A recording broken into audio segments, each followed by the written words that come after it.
All right, welcome back to another episode of Small Guys Podcast. Today we are rewinding American Hustle from 2013. This movie is about a con man named Irving, alongside with his seductive partner Sydney, is forced to work with a wild FBI agent named Richie, who pushes them into a world of Jersey power brokers and the mafia. This movie has a 92% critic score and a 74% audience score. Like I said, came out in 2013, 2 hours, 18 minutes, crime drama.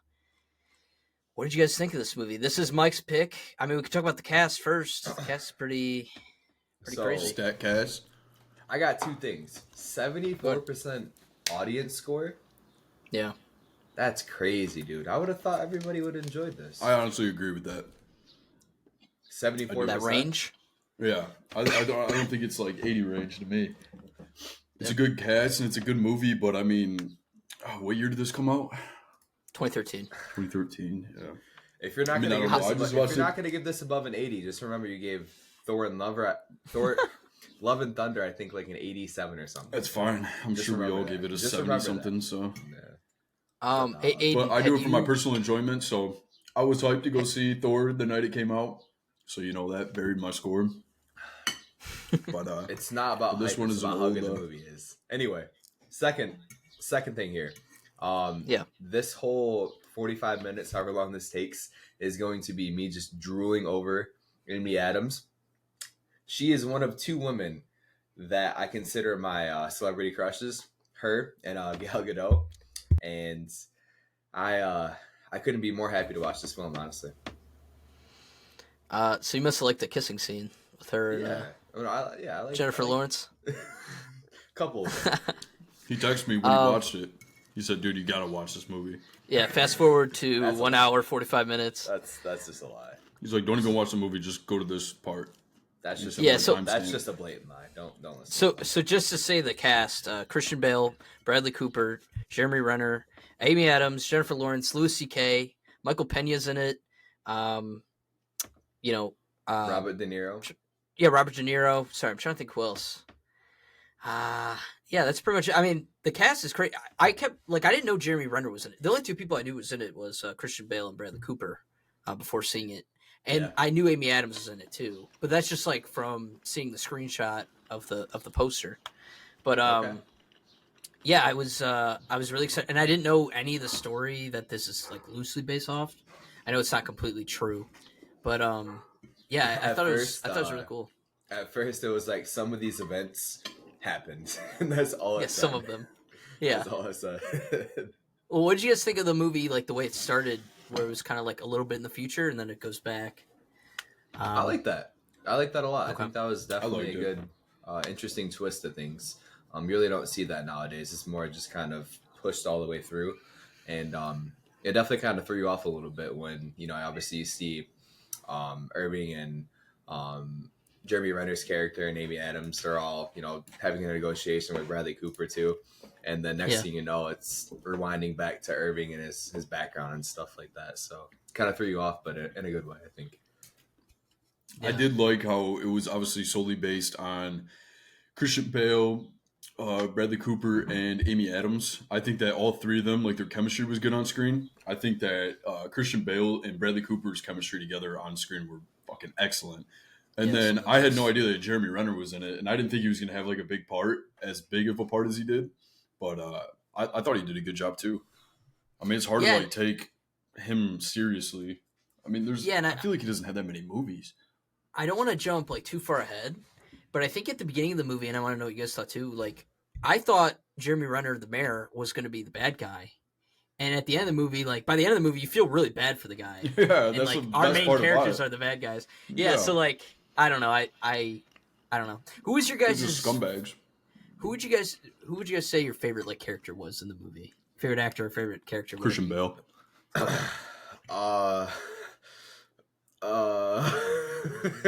Okay, it's Amy Adams for Mike. No, honestly, besides that, I think Christian Bale absolutely fucking killed this. He was by far my favorite character. Besides, I mean, he was my favorite character, and that's saying something with one of my celebrity crushes being in this film, and two, my favorite actor Bradley Cooper being in this film.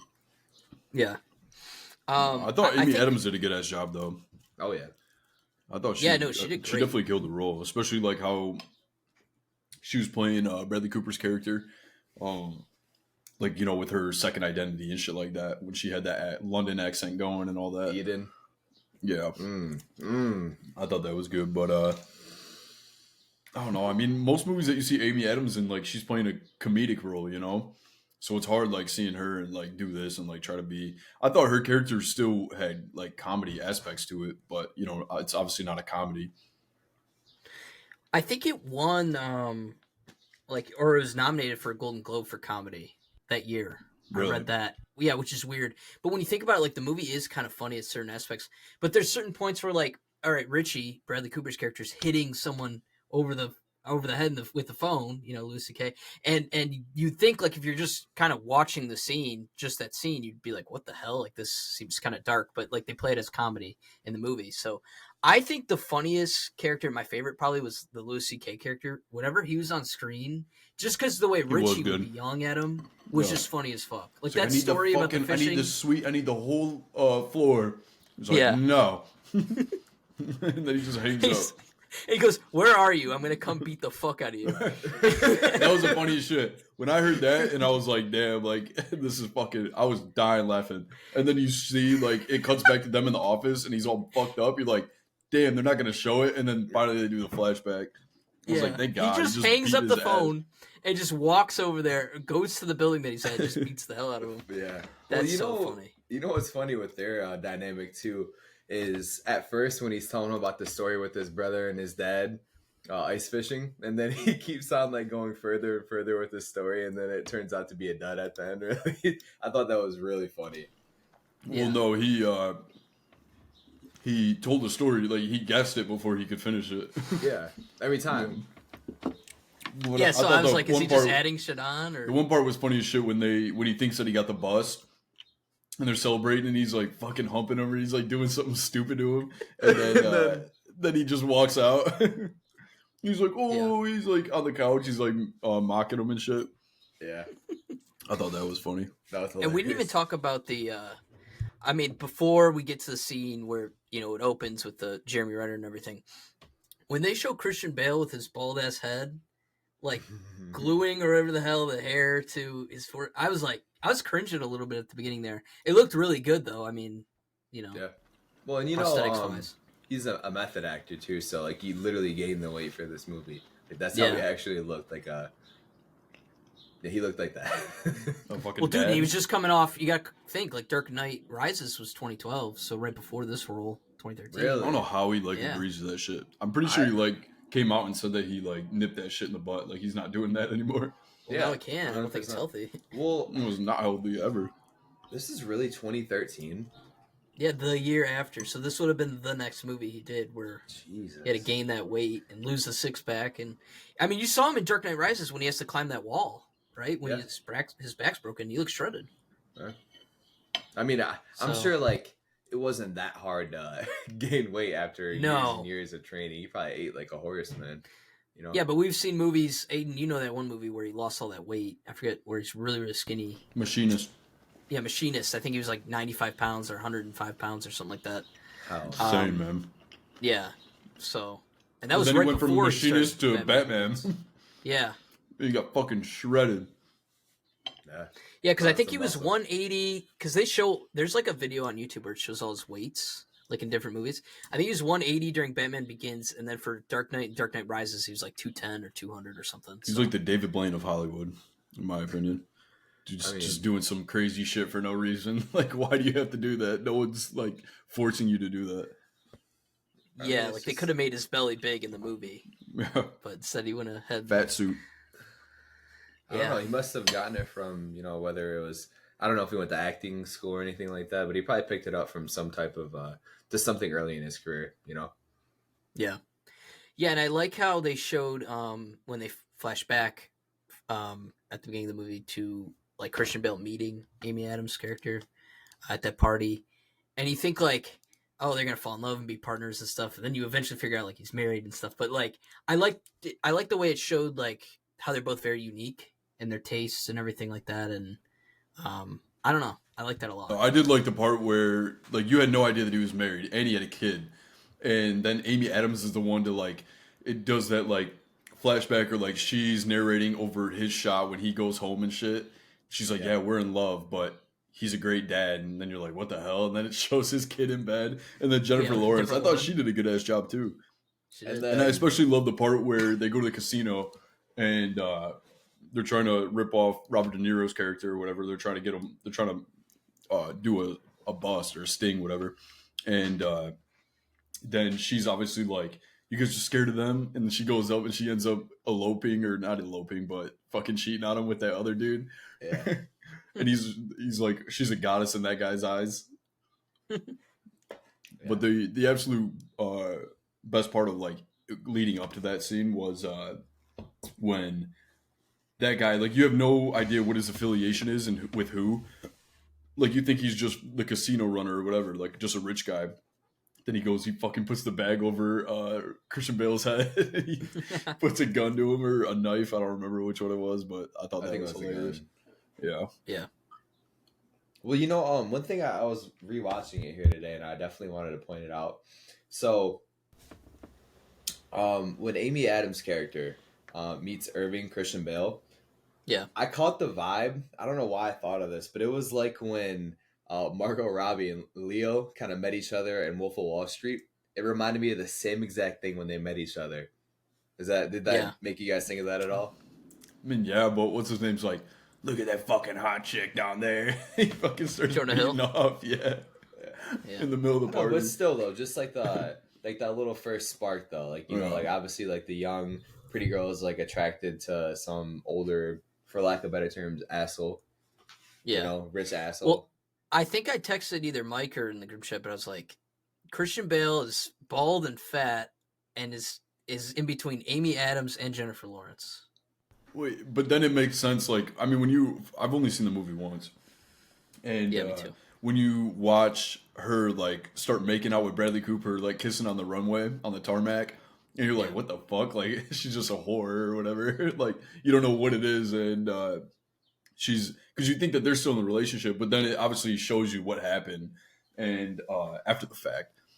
Yeah. But no, I thought that was funny. I was waiting for her to like obviously go to Bradley Cooper because like you saw that spark there, and then dude, his character whenever they're like together alone, that's why Bradley Cooper's like character was good and he did a good ass job. But I think like they just wrote him as a fucking psychopath, dude.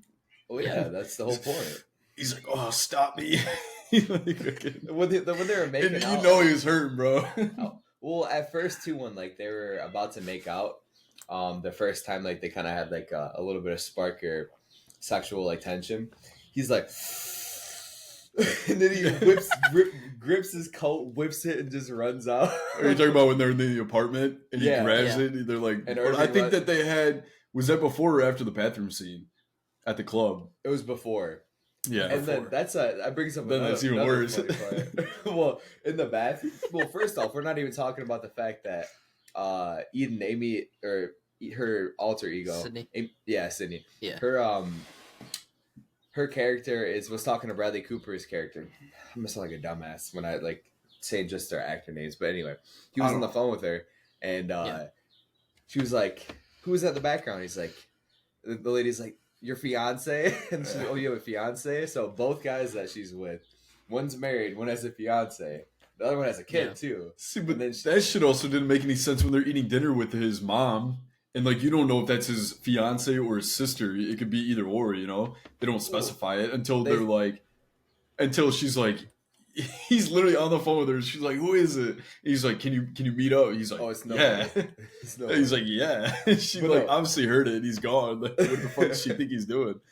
Well, she teased him about it right after too, so she knew. Yeah, she knew. Yeah, and that's why I think he grabbed the coat and ran off, because that was before we knew he had a fiance, and then that bathroom scene happened. Yeah. So, yeah. Well, but the next thing, I think this is one of the funniest moments in the film, is when Bradley Cooper and Amy Adams get into the bathroom and they're like making out, and then everybody's outside. They're like, "Oh my god! Like, I gotta piss. Hurry the fuck up!" They're like, "Are you gonna fuck?" And then they're just like making out, and then they're about to like, they agree like to like be real with each other and wait until whatever clears up, and then and then the girl outside the stall goes, well, fuck me then. All right. I didn't hear that. Oh my god, bro. I was crying when I seen that when That's I heard funny. that shit today. That's funny. No, I wish Robert De Niro had a bigger role. I remember when they were going through the breakdown of the mission or whatever in the FBI place or whatever the hell he worked for. They showed all those mobsters or whatever, and Robert De Niro was there. I'm like, oh shit. Then they just have him for that one hotel scene or casino scene. Mm-hmm. But then again, I mean, that's easy money for him.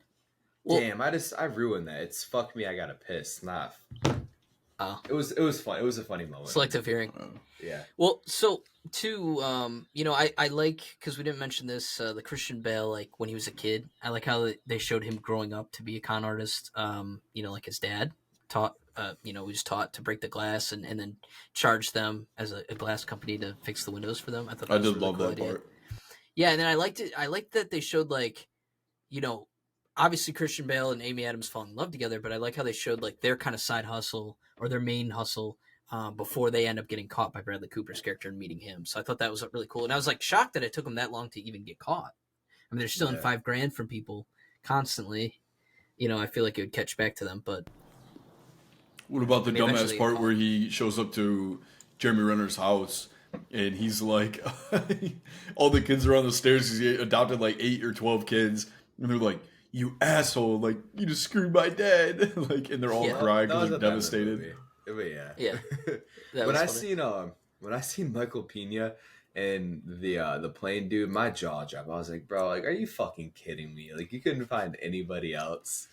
That's but then Robert De Niro's character is going and he's speaking Arabic, and they're just doing all that. He can't even say a word, remember? He literally knew a sentence. Well, that's the thing. Robert De Niro big dicks him, and then he knows one phrase in Arabic, and that was it.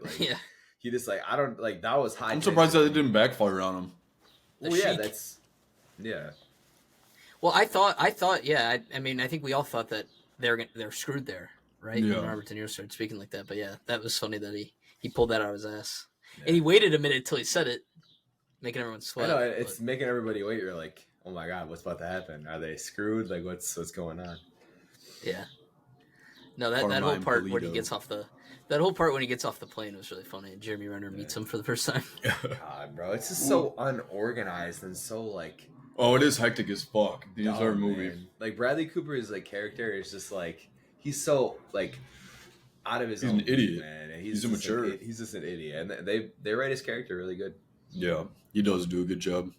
I think that's just funny how Amy Adams was just calling everyone out. Oh, you got a fiance? Yeah. She's like, I know you put little curlers in your hair. She's just calling everyone out.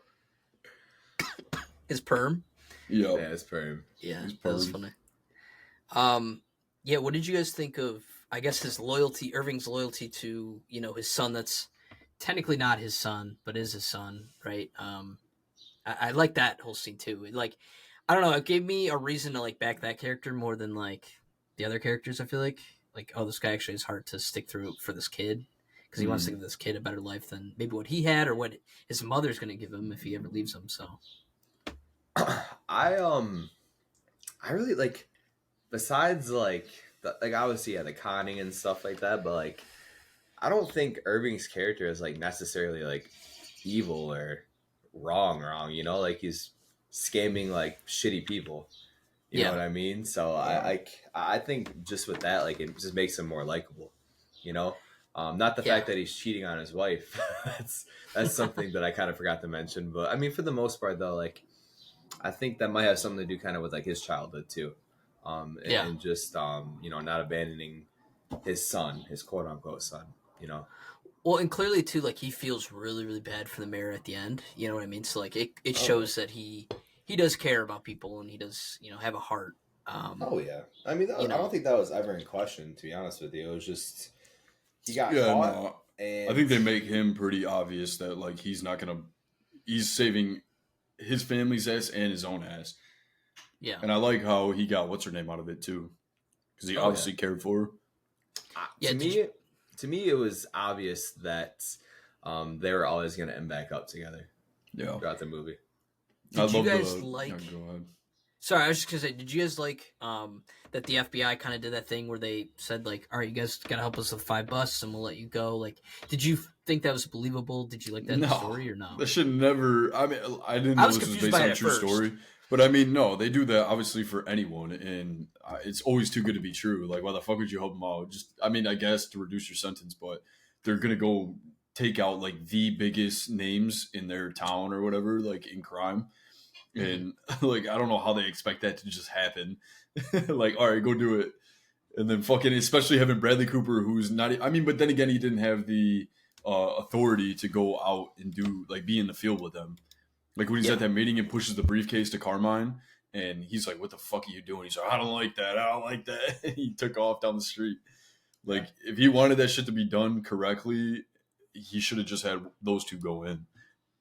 But I think he had that gut feeling that they were going to fuck him over. And then finally they like built trust, and then they still fucked him over. Well, they didn't build trust. It was Irving and Jeremy Renner's character that built trust, you know? Yeah. Yeah, and then too, we didn't mention this earlier on, but I want to mention it. The soundtrack in this movie is pretty great. Surprisingly really good. Yeah.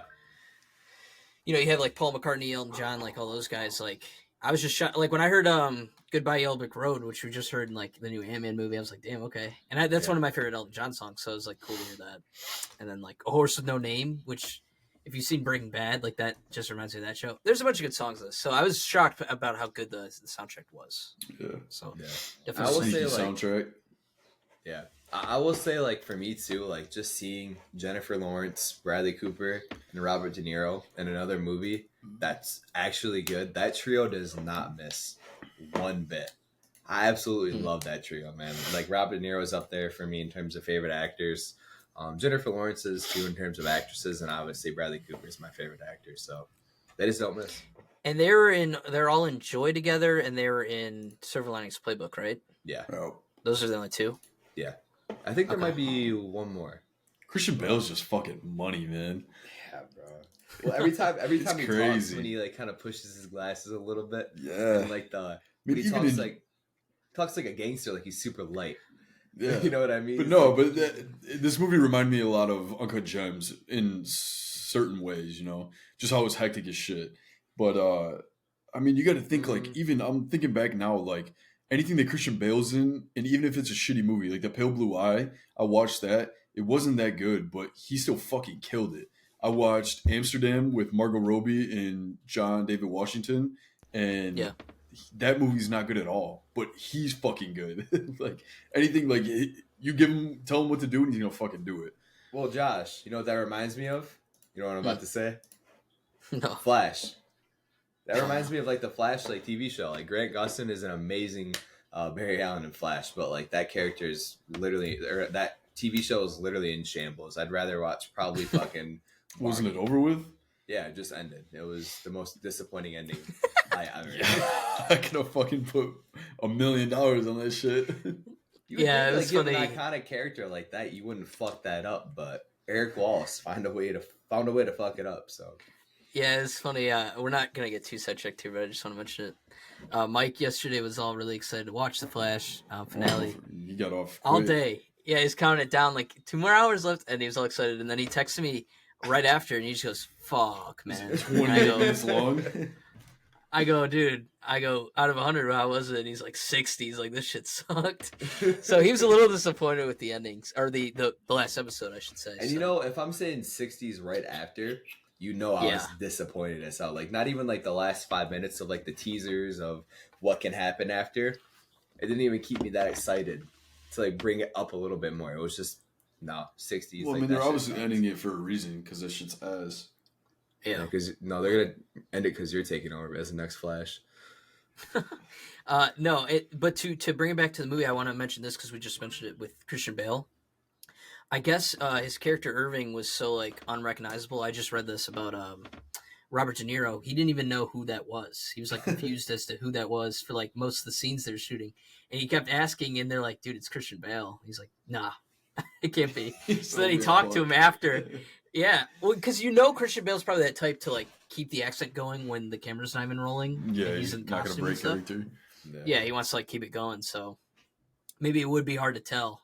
I mean, he did look kind of crazy, and you're in this like dark room, and he's like dressed in like glasses, the crazy hair, and the suit and everything. It's hard to tell his voice, obviously. So, but yeah, dude, like you guys said, he just brings it. I mean, he's probably one of the best parts of the new Thor movie that we shit on. You know what I mean? So he brings it, and that's what pisses me off, because it had so much potential for him to be like one of the sweetest villains in the MCU, and we didn't see shit. We literally just saw him be weird and fucking die. So yeah.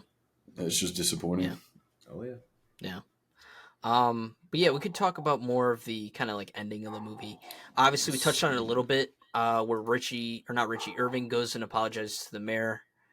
You know, I did, like I said, like I feel like Jeremy Renner's character just got so screwed. Like I genuinely at the end of the movie felt like so bad for him. Yeah. But yeah. Well, because you like, even though like it was shady, but like that's all politicians and all politics, even in the real world. I don't care what anybody says, and like his motives behind it weren't because of greed. It was because of like he literally just wanted to do good by the city, and he thought that like what they were doing was going to benefit the city. And obviously he was married for 10 years and beloved, and you know obviously like the whole city was diverse. Like it was all supposed to be really good. God. What? So real quick, not to cut you guys off, but I'm looking at the director, David O. Russell, who directed this movie, and he did Silver Lining Playbooks, which is great. Mm-hmm. Joy, so he did that, and he just did Amsterdam, the newest one that I was telling you guys about. And that was a shit movie, but he did a good ass job. Are all three in that? No. They're in Joy's Silver Linings in this, but not Amsterdam. Amsterdam is John David Washington. I mean, dude, the cast is stacked on that one too. Taylor Swift's in it. Oh, really? Yeah. He's releasing a song with Ice Spice. Really? Yeah, no, I saw that. Tomorrow. Jeez. So, but when this comes out. But no, I mean, Friday, he definitely, like, that director out of those 4 movies, you can tell, like, his style. He also did The Fighter. Remember that? Mark Wahlberg, Christian Bale, and who was, it's not Woody Harrelson, is it? I don't know. No. But he just has Christian Bale in a ton of his movies, then, huh? He's I didn't know not even Christian Bale, but the 3 that I talked about: Jennifer Lawrence, Robert De Niro, and Bradley Cooper. Obviously, it says something about him. You know, if those actors of like renowned actors like that are want to work with the guy, you know. Yeah, people he wants to keep working with. Yeah. Yeah. Yeah. So with that, I felt bad. I guess we should talk about, the big plot twist. I guess, obviously, I don't think any of us saw it coming on the first time around. And I think this movie might be interesting to watch again because you know what's coming, right? That Irving and Sydney kind of pulled the rug over everyone. Like, it was a ruse. It wasn't true. Like, they were scamming the FBI the whole time and everything like that and to screw them over. Or Richie, mainly. That got me so hard. But they foreshadowed that too at the beginning. When Amy Adams was really pissed at Irving. Yeah. And she was telling him, like, we got to get out of the city. We got to get out of the city. This is right after she got out of jail. And she's like, no, you always got to have a backup plan. And then Irving's trying to convince her, like, no, like, we do 4 busts and we're done. She's like, no, like, we got to be convincing, have a backup plan. And then she was kind of like, getting a little like trying to make Irving jealous. He's like, I'm gonna get real close with Bradley Cooper's character and I'm gonna make it convincing. And again, like it foreshadowed it. Yeah, and he was getting jealous. No, I know. I was getting jealous fucking through the screen, man. It's like, why can't that be me? No, I like how they kept like hinting at it towards the end though. Like they're like, you have a plan, don't you, Irving? And he's like, no. He's like, it's like split second, like last second. I don't know. I think they even show one of the scenes, like he rushes out of somewhere. He's like, I got it.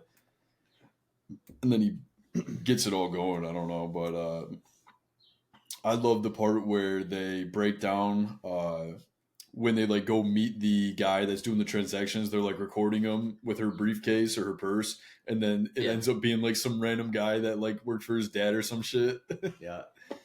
It was like all placebo and shit. Yeah. Yeah, and then when Richie goes back there to make the bust. Yeah. And it's like all completely different people. And he's just like, what the hell? And I'm like, wait, what the hell? Yeah. Well, the first time I'm as confused as him. Yeah. The first time he does it, he's like, keep on telling more, keep on telling more. And he's like smiling. He's like, oh, we love God. that. He's like, the biggest smile on his face. He's like, oh my God, like this guy just like gave his whole life. He's gonna be like in jail till he dies and dies again. Yeah.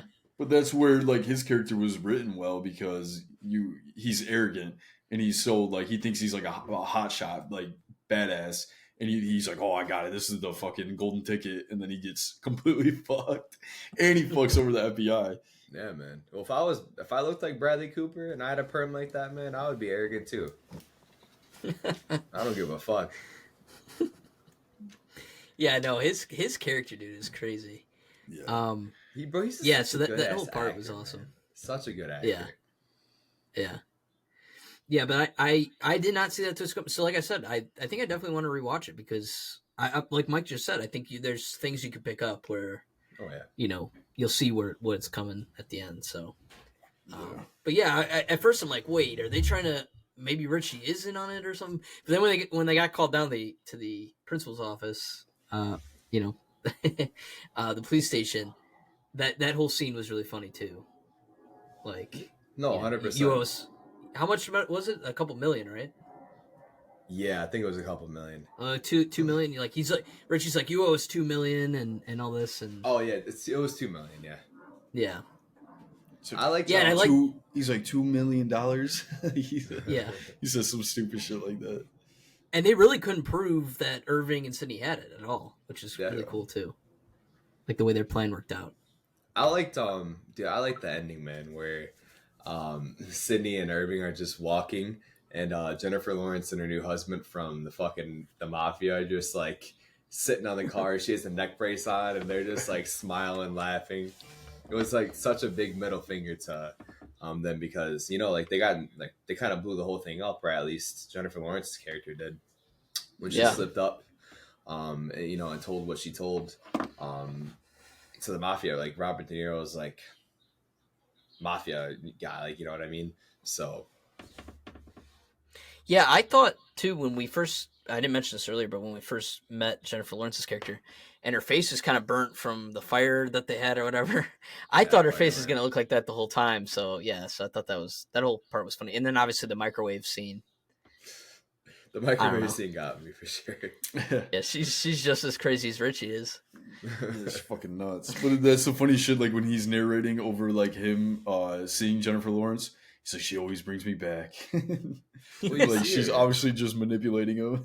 You see her at first, man. She's like, come to bed. Like there's so many good things in bed. And he's like, and I went to bed or some stupid. Hey, I'm no better, man. I would have been sprinting in bed. That's when you break the fourth wall. You just look at the camera and be like, all right. What do you want me to do? Push it up. Oh shit, we're rolling. Toothpick in his fucking within his mouth. Sometimes I forget I'm an actor. Yeah, man. We're talking to Christian Bale, dude. Just Jennifer Lawrence and Amy Adams. Is Christian Bale married? I hope not, because if I was, his wife is probably jealous as fuck. No, but I mean, like, I feel like that's something. Yeah, he is. Sibby Blazik. Oh my god, it said M2000. I thought that. Never mind. I thought that was their birthday. They got married in 2000. I didn't even mention too him and Ford vs Ferrari. He's really good in that. I haven't seen that yet. Yeah, that's really good. I think it's on HBO. Leo shit. I was gonna say 2000. But yes, do you guys want to get into the trivia for this movie? Former model. That's my dog. Yeah. He's a good-looking guy. Yeah. All right, so the fight scene that takes place in the bedroom with Christian Bale and Jennifer Lawrence is completely improvised. A version of it had been written in the script, but they're struggling to connect with it. So David O. Russell ultimately decided to allow them to say what they wanted. It's kind of funny. I kind of want to go back and watch that now because I did not know that before. I was just gonna say I want to rewatch that was a good scene. And see what they said. I remember it being a little brutal. Mostly. Yeah. That's funny. That's completely just off the cuff. David O. Russell stated that Robert De Niro didn't recognize Christian Bale on set. Even after they were introduced to each other, De Niro pulled Russell aside, pointed to Bale, and asked who that was. First, De Niro didn't believe it. It was Bale. But after Russell convinced him of that, De Niro noted, wow, he looks really different, and nodded his head in sign of approval. So that's kind of funny. I mean, That's funny shit. and obviously they had met plenty of times. I'm sure at award shows or whatever. Yeah, 1,000,000%. yeah. So it's like clearly they know of each other or know each other pretty well to, where you should be able to tell them apart. But Mike, you're gonna love this one. Okay. It was Amy Adams' idea for Jennifer Lawrence to kiss her in the bathroom. God damn. So we should kiss. That's a really good fact. Shout out to Amy Adams for that. Yeah, she's smart. You're very smart for that. It confused me watching it, but like as to why the character would do that, but I'm not complaining.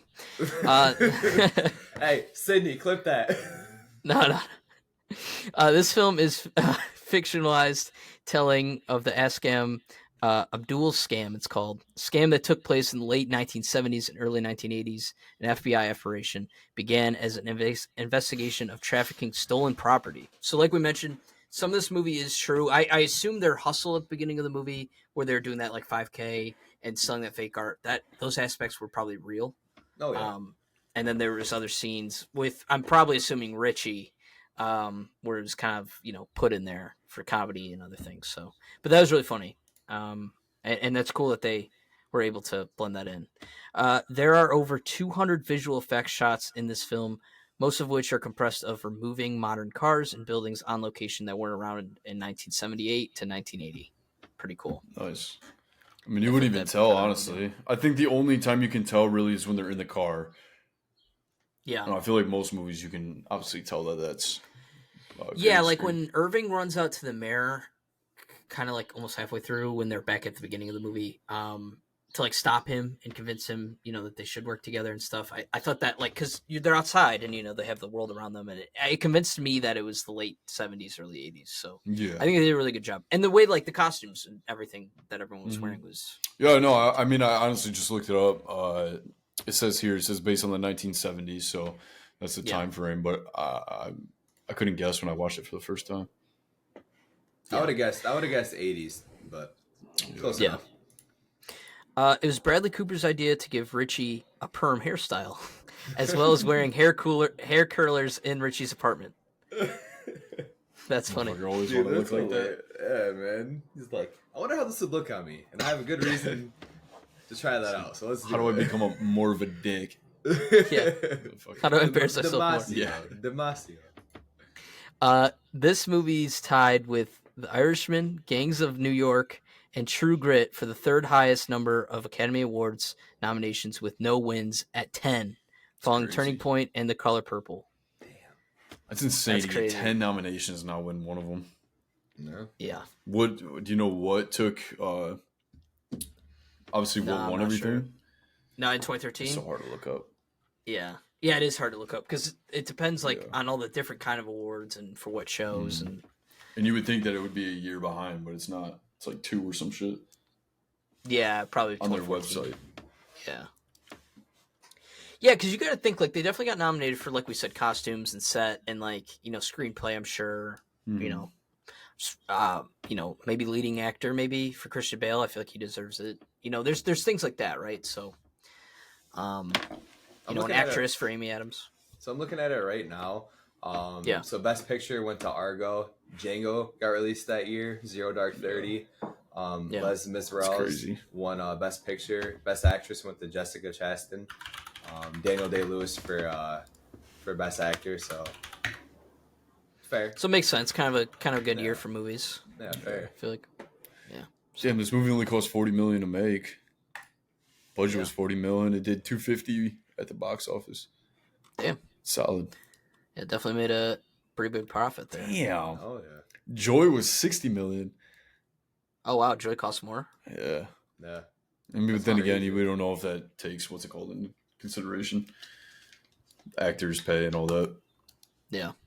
What's funny is Jennifer Lawrence that year, she won Best Actress, but it wasn't for in musical / comedy, and it wasn't for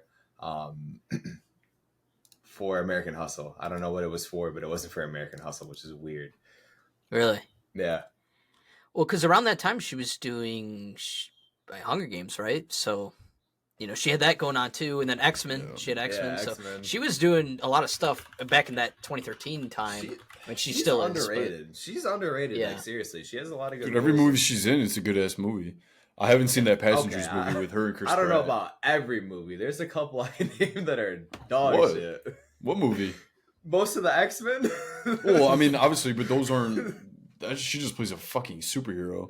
I know what you mean. What the fuck you where wanna call her? where she's either a supporting or where she's not anything except the fucking X-Men movies. Okay, there we go. I watched some video today too. If we're on Jennifer Lawrence, she said that she's done with the X-Men like bodysuit for I don't even know the name, Mystique.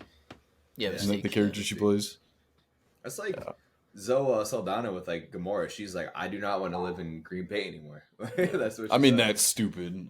Yeah, you'd think they would. Hey, get painted green and make fucking millions of dollars, or go try to get a job somewhere else. I mean, they gotta get up at like actress. I think like in her point of view, like at first in the first movie, I think it took like 5 or 6 hours, so she'd get up at like 3 a.m., 4 a.m. to get painted. But dude, you gotta look at like, and then imagine that's the hardest part of your fucking career. That's your hardest part of getting painted. That's true, and trust me, I would do it. But I'm just saying, like, she looks at Chris Pratt, who probably just strolls in 15 minutes before, and he doesn't need to do shit. You know what I mean? Like, it's hilarious. Yeah. So. Well, not even that. She can go. Hop on another film and probably make just as much money and not have to deal with the bullshit. She's established. Avatar, like she's in the biggest movies of all time. Yeah, seriously. Columbiana. Yeah, it's a great fucking movie. Yeah. So. But yeah, that was it for trivia. Do you guys want to get into reviews, scores? Yep. Let's let Aiden go first because I'm curious to know what the fuck his score is. Okay. I mean, now that we talk about it, I might switch it up. But I mean, it's not. It's not like one of my favorite movies of all time. It's not a top 100 at all. Like, I mean, it's still a great movie. Yeah. It's a good movie. I wouldn't say great. All right, Mr. Fucking. No, I'm just saying. I think that it was good. I think it was all over the place. I think that the conclusion obviously was good, where he, obviously screwed them over and he like saved his own ass. I think that was good. Christian Bale did a good ass job. I think those main three, even 4 with Jennifer Lawrence, I think they did a good ass job. Like I said, I mean the story was hectic, but it was still I think it's like a good one-time watch. I know you guys are saying they might rewatch it, but I don't think I would rewatch it. But I'm not one to rewatch movies. Not even for Amy Adams and Jennifer Lawrence? No, I mean, I'm not going to be the one to say it, but thanks for speaking for me. But okay. She was definitely bad in that movie. So yeah, there we go. And that's why I remember watching. Like literally, that shit locked me in. So good cast, great story, but Amy Adams definitely was. She was looking different on this one. I'll say that's my lowest lane. But yeah. But no, I mean, now that we talk about it, I feel confident giving this a low 80. I'm gonna go with 82. Okay. I enjoyed it. I mean, like you said, if it was on and like I had nothing else to watch, or fucking Netflix crashed and this is the only movie, or the fucking world ended and this is the one movie in the damn shop, I know you said you probably wouldn't. I know you said you most likely wouldn't rewatch it. Would you recommend it to someone? Yeah, 100%. Okay. I recommend it. I think that, I mean, I've seen pretty much every single one of these directors. I don't know what his name was, Colin Russell or some David shit. Russell. But yeah, Russell. Yeah. But I mean, they're all decent movies, but I mean, nothing like is crazy. Like, oh my God, you gotta watch this movie. Okay. Question though. But would you rather watch this, Silver Linings Playbook, or Joy? Silver Linings. I think I'd put Silver Linings, Joy, and then this movie. Okay. Damn, hell no, Josh. I like Joy, man. Joy was a good ass watch, and you guys. I did like Joy. Yeah, I don't remember. I'll have to go look what we scored it because we did review it. Go listen to it if you haven't. I like Silver Linings Playbook probably the most. Maybe I don't know. It's tough because they're all different movies for sure. Like different styles and stuff. Even though it is the same director, which I like that a lot. Mm-hmm. And I can go into my score here. Like I mentioned, I think this one definitely has the best soundtrack out of the 3. I can say that for sure. Yeah, I liked, like I said, I like that 80s, early 80s, late 70s like time frame. I think the way the costumes and everything looked, like I was convinced I was watching a movie from back then. And I liked how each character was pretty different and had their own motives. And he didn't know who to trust and who not to trust. And this movie is like very funny. I think it's really funny. all the Richie and Louis C.K. scenes where, you know, him and Bradley Cooper going back at it, I was just laughing. Like, it was hilarious to me. Yeah. And when he just, like I said, the scene when he hung up the phone and he went over there and just beat his ass, like, that was hilarious. Like, he just meant completely everything he was saying. And you'd think if you answered the phone and you're talking to Bradley Cooper that he's fucking with you and he's not actually going to come to wherever you are and beat your ass in the city. So, I don't know. I love that. That was great. You know, there's a few nitpicking scenes where it's like, I kind of get lost in, like, you're like, how did they get away with this and how they not get away with it? I still really like this movie a lot. Like I said, I would rewatch it. I think I would recommend it to someone. I'm going to go a little higher than 8. I'm going to go with an 88. I really like the movie a lot. I'm shocked that it took me this long to see it. It's been 10 years since it's been out, and I just now saw it for the first time. I know Mike's seen it a few times. I think Aiden's seen it more than once, maybe, or maybe he hasn't. But, yeah, I'm great recommendation, Mike. I'm happy I saw it for sure. Yep. Absolutely. And now I've seen all 3 of the 3 of them working with Russell and everything. So yeah. Well, yeah. So what would you rank them then out of the 3? I don't know. I would have to. So Silver Linings Playbook I've seen a few times, whereas Joy I've only seen once for the podcast, and I've just seen this one. So I have some recency bias. I think it goes probably maybe I might say this, then Silver Linings. And then Joy, I think. But Joy and this are so close for me, and that's why I'm going to go check our score right now while you give your review, Mike. Okay. But I liked both a lot. Like, I definitely am happy that I've saw both. And I'm shocked that it took me so long to see both. Yeah. It's really a toss-up for me for this and Silver Linings Playbook of the 3.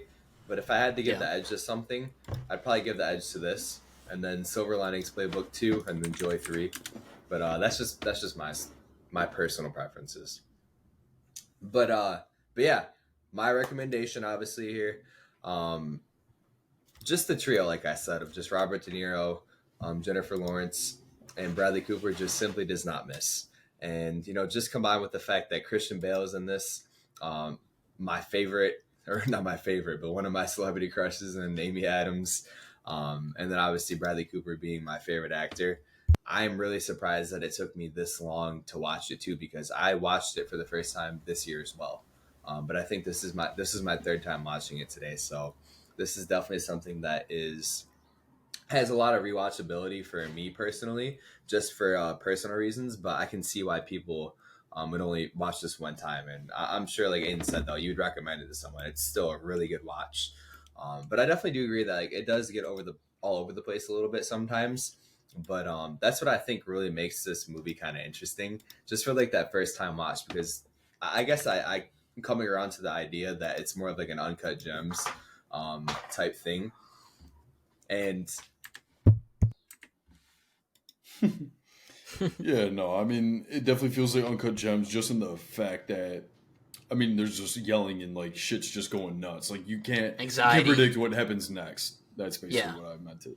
Yeah, no, I definitely get that for sure. So that's kind of where I can definitely see that comparison with Uncut Gems. But you know, besides that though, great soundtrack. We forgot to mention the fact Jeremy Renner, he does amazing as you know, the mayor, and Carmine Polito. Yeah, Michael Pena. There's a lot of really cool things to this movie, and this is a great watch. So with that said, I'm gonna give it a 92 out of 100.